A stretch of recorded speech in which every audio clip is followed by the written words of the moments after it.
Hopo chikono oya auchallenger aiwa vakomana veZANU-PF vanotaura zvekuti aiwa Hakainde Hichilema is a western puppet. Anotaura mashoko ekuti yes you can label him a western puppet vachimbotarisai mutungamiri wenyu. Sanapinda mashoko anotaurwa naHopo Chikono muzananhazi kuti bosubscribe like kuti on the bell icon. Anouya paendo pake onyora chiti who is the western puppet? With a question mark mubvunzo. But in a country with loads of construction companies, the Zimbabwean tyrant choose to bring a Swiss company to build villas for the now discredited SADC summit.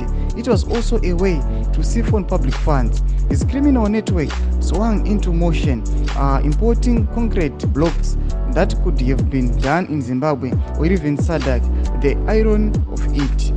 He brought in 500 so-called experts from abroad, as this report from the Zimbabwe National Army television station states. Some of the blocks were imported from Dubai. Here is the joke.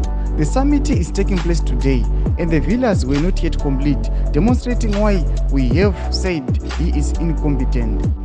You all accuse Mnangagwa of anything else but not being presidential material. He has presided over a company with no single working radiotherapy cancer treatment machine. South Africa carried that burden for him while he blows public funds on useless things. Ndo mashoko anoita pana pana Hopo Chikono anoposta mapictures emavillas amuri kuona zvinzi this is the current situation yepamavillas, but tikuona kuti summit iri kutoitika munyika yeZimbabwe, but tikuona mavillas acho asati apera, but mari dzakabuda mamillions akaenda ari kuti aiwa it was a strategy to siphon mapublic funds. Amene kuti how he was siphoning kana aimatora sei kana kuti ailutiwa sei, but Hopo Chikono semutapi ari achiti aiwa this situation tinoiza notekamboitika panhau dzeCovid-19. Chimotiza mafungiro enyu muri kudii pamusoro pe-this situation yashamisa vanhu? Pina comment section medu, so subscribe or like and turn on the bell icon.